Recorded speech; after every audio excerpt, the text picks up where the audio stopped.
my BP4W cylinder head. So I have this cylinder head fully assembled. We've done everything. We've changed the valve springs, the valve seats, the keepers, the valves. We've done a valve job. We put 75-pound valve springs in the cylinder head, and today what I'm going to go through is everything. So this should be a breakdown of everything from beyond the valve job, because I included that in my previous video. So if you haven't seen that, why don't you go back and take a look, like, share, subscribe. Alright guys, so we're that much closer to sealing the deal on this Frankenstein build with two different 1.8 motors. So we've got the BP4W head, and then we've got the BP6D block that has just recently been honed in. Took it 20 over, so we're going from 83 millimeter to 84 millimeter. We are going to have 84 millimeter Wiseco pistons and rings, and then we are also going to have H-beam rods with a new crankshaft and new bearings. So stick around to see the full build. I would rate this job at about a 5 out of 10 on the difficulty scale for someone who's never done it. So take your time, be patient, and if you have any questions and you're doing this job yourself, thanks guys, and here we go. Alright guys, what we have here is some assembly lube. So you want to be pretty liberal when you are applying this to your retainer and your keepers, and you're going to put the keepers inside the retainer. And when you position the spring with the retainer and the keepers in, you want to be very delicate, and you want to secure it on the valve so that when the keepers are in position and you use the valve spring compressor, that the keepers are pretty much where they need to be when you press them in. So it's very difficult because there's a bevel on the very end of the valve, and when you compress the spring, the keepers will actually want to push out of place because of that bevel. So take your time, make sure you do your due diligence to pay attention to how straight it is. And it also helps, I have a knife that is magnetic. I don't know where I got it. I know it's like one of those SCOG, one of the military knives, but it's a magnetic knife that I was able to get in there in those little narrow crevices, and it gave me a good assistance. So if you have something like that, that could help you out a lot. So if you don't do some research and see if you can't find a magnet that's very narrow that will hold the clip in place, or the keeper, so when you push it in, it will go into place inside that groove. And you know, there's a little clip of the finished product. So keep going, keep grinding, be patient. Thanks guys. Continue to watch if you'd like to see how in depth I go.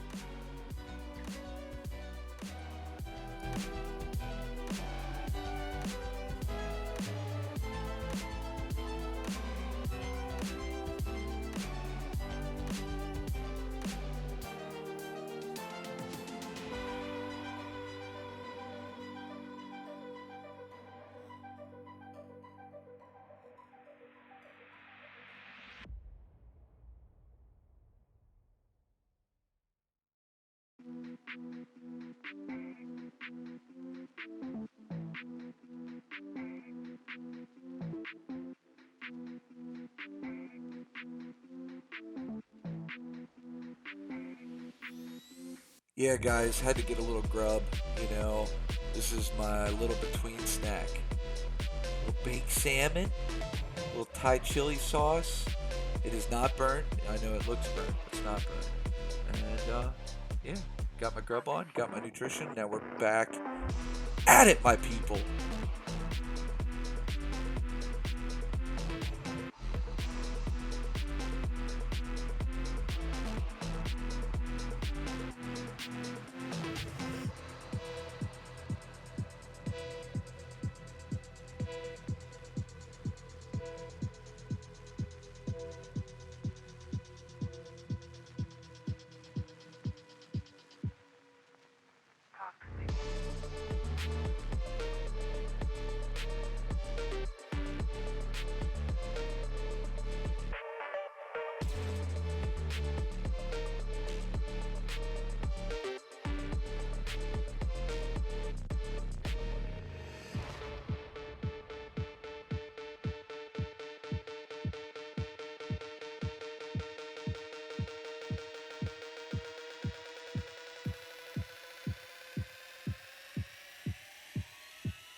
Alright guys, here's my valve cover that I had actually bought. It's for the BP4W.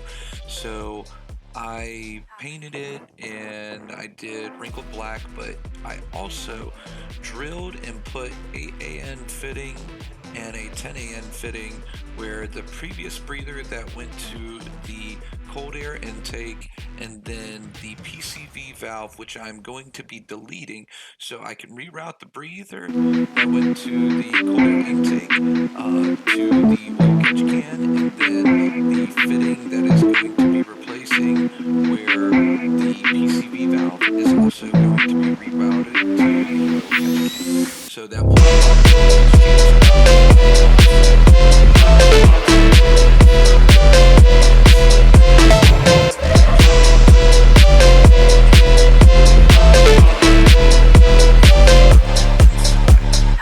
very careful because you can't.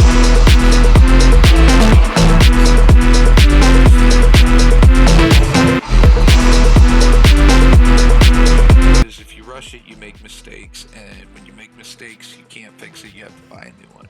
So, guys, learn from me. I've made plenty of mistakes where I rush. So, take your time, be patient. Hopefully, this helps you.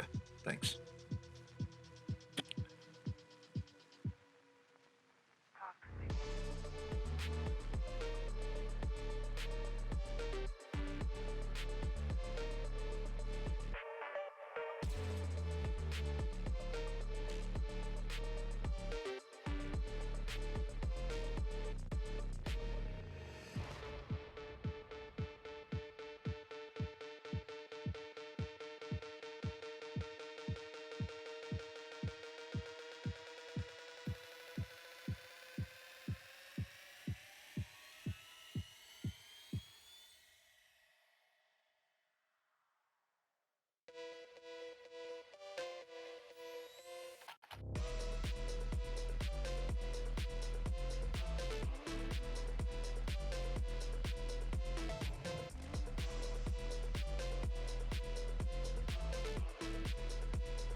Okay guys, and there we have it. There is the finished product from me porting the inside of the valve cover underneath the plenums on both the PCV side and the breather side. So yeah. Alright, thanks for tuning in guys. Thanks for watching the channel. Here's my little stupid clip of my Because race car. Thought it would be funny. But yeah, and then another photo dump as usual. Guys, I have to do it every time I'm a photographer, so this is what I hope to be doing in the future. I want to get sideways, but more importantly, I want to do it reliably. So thanks for tuning into the channel, guys. Like, subscribe, tell your friends about it. If you know anybody who's building a Miata NB or is in the drift scene, send them my way, show them my profile, talk about me. So let's get this thing going, guys. I really appreciate you and all your love and support.